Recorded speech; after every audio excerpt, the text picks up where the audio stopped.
Hi everyone, I'm Erin Thompson. Thanks so much for joining me today. I'm excited to share a shaker card that I made using Crafty Meraki products. And I have to tell you, this new product line called Effortless Artistry Paper Collection might be one of my favorite new products of 2023. If you have not used these, they make your crafting time so easy and it doesn't take a lot of thought or work through to create something really pretty at the end. So if you need a quick card of any sort, not just a holiday card, because they do offer products within this line with other themes, not just holiday. But if you need a quick card any time of the year, I have to tell you, this will be my new go-to because it's just an easy way to make a super simple yet really lovely card. So let's get started. First of all, these papers are called Effortless Artistry Paper, or EAP for short. And at least in this set of Festive Flora Wreath, this one actually has some sentiments that when you use that one-piece die, which by the way is another one of my favorite crafty tools, any company that puts out a one-piece die that will cut out everything all at once I'm definitely a fan of theirs because it's so easy. So when you use the one-piece die, you actually get several sentiments cut out of these pages. They're already printed for you. And what that means is the sentiments are in a toner ink. So you can run those through a laminator, or I'm using a ink machine here, and add some foil. Well, let me back up a little bit. Let me tell you what I'm doing here. You do need a carrier sheet. If you've never used a foiling machine or a laminator before, you need a carrier sheet. And I am adding just a tiny bit, just a little couple specks of repositionable tape to the back of the sentiments, and just to hold them down on the carrier sheet. So you'll stick those on, and then you can see the sentiment. And then what you're going to see me do is I take a little brush that I keep this in my craft room. It's a makeup brush that I use only to dust off my images and my foil. And if you ever watch Nancy Stamps, also on Foiling Snobs, she is an expert at all things foiling, so I highly recommend you also check out her YouTube channel. But Nancy always says dusty, dusty to remove any little particles that you may not even be able to see from your foil and your stamps, so that you get a clear foiling on your sentiments. And so you put your foil pretty side up. The foil should always face you, and then you're ready to run your carrier sheet through your laminator or Mink machine. You'll see here I am using the mini Mink machine, and I like to put mine on a heat level of 4 or 5. If you're not getting a good result, many times that could be because you're not using a good laminator, or it doesn't get hot enough. You don't have your laminator set at a hot enough setting. So 4 works pretty well for me. If not, I try a 5. But my Mink machine always gives me pretty good results. So I'm not an expert. I don't foil a lot, but I think with these EAPs, I'm going to be doing a lot more in the coming year because I just love the result.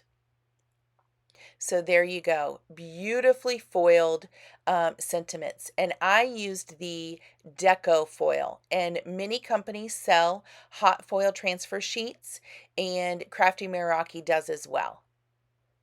So I believe this background stamp that you see here is called Under the Mistletoe. So I've put it in my MISTI with a 4 1/4 by 5 1/2 sheet of Hammermill cardstock. I inked up the stamp, and now I'm just going to be sure I get a really good impression. And now I'm removing it, And since I inked it with my Wow embossing ink, it will now adhere the embossing powder. And I think I used Halo embossing powder on this. Halo is a translucent, but it gives a really pretty kind of soft sparkle effect. And this will be the background to my shaker wreath. And it doesn't show up very well in the video, but or even in the pictures afterwards. But if you could see this card in person, it makes for a really pretty, subtle background that just adds a little bit of shimmery texture. It is very pretty in person. So now I don't end up using these EAPs, but I wanted to show you something that I discovered. I actually did not know if the coordinating stamps worked exactly with the EAPs proportionally with size. And I am so thrilled to say that they do. So here's what I experimented with. I wasn't sure if I would use this or not, but I pulled a couple of sheets from the images, the printed images. And here's a little note. In all of the booklets, you receive about 4 or more different colored sets of images. So they're a little bit different in style. So you can pick whatever works for you and whatever you're creating at that time, or the color palette that appeals to you. So what I did was I put the entire EAP sheet in my regular size MISTI, and I lined up the coordinating stamp. So if you sometimes would rather color your own images or use your own color palette, that is an option if you purchase or own the coordinating stamp with it.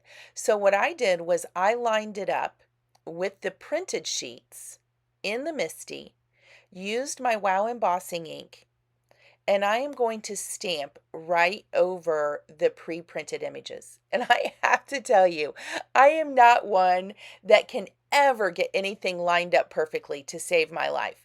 But I was really proud of myself on this one. I did a pretty good job because you'll see in a moment I'm using gold embossing powder from Wow.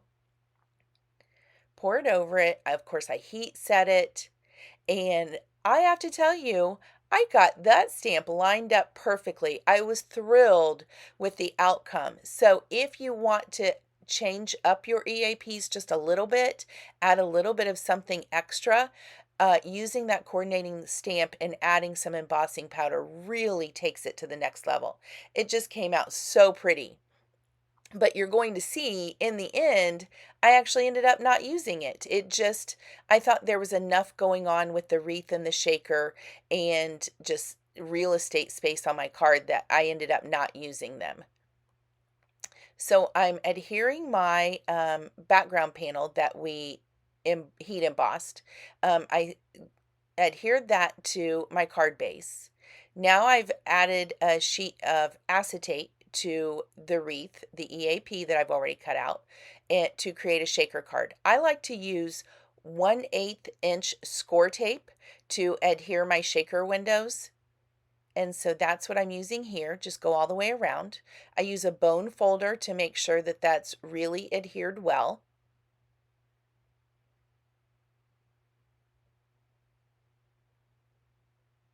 And all I'm doing there is just removing the background for the tape. And now I'm adhering the acetate. And what you saw me doing earlier is when I apply score tape, it kind of goes back to my mini album making.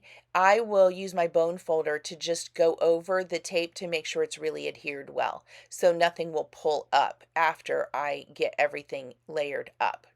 So now I am adding foam tape all the way around. And of course, if you've ever created a shaker card, you know the big key is to make sure that you don't have any gaps in your foam tape. Everything needs to be touching.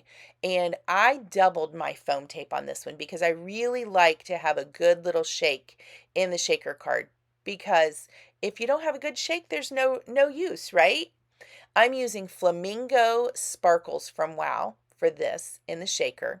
They have a little bit of pink in them and a lot of silver. And you'll see I'm using my anti-static tool to go around the edge and also over my acetate because there is a lot of glitter in sparkles and I did not want them to stick to the acetate.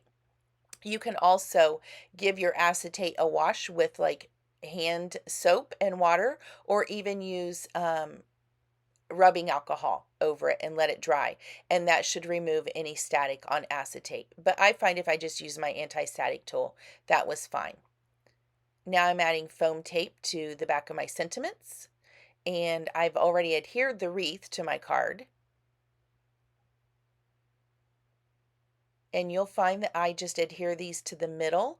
And there you go. I add a few flat back beads for bling, and we're all finished. What do you think? These EAPs have changed my crafty life. I'm just in love with them. They made such pretty tags, cards, all kinds of things for the holiday. And there you have it, a lovely yet oh so simple shaker card. One of my favorite kinds of cards to create for one of my last videos of the year. I hope you've enjoyed it. I hope you have a fantastic holiday season with your loved ones. And thank you so much for watching. Please don't forget to like and subscribe to be notified for all future videos. Bye-bye, everyone.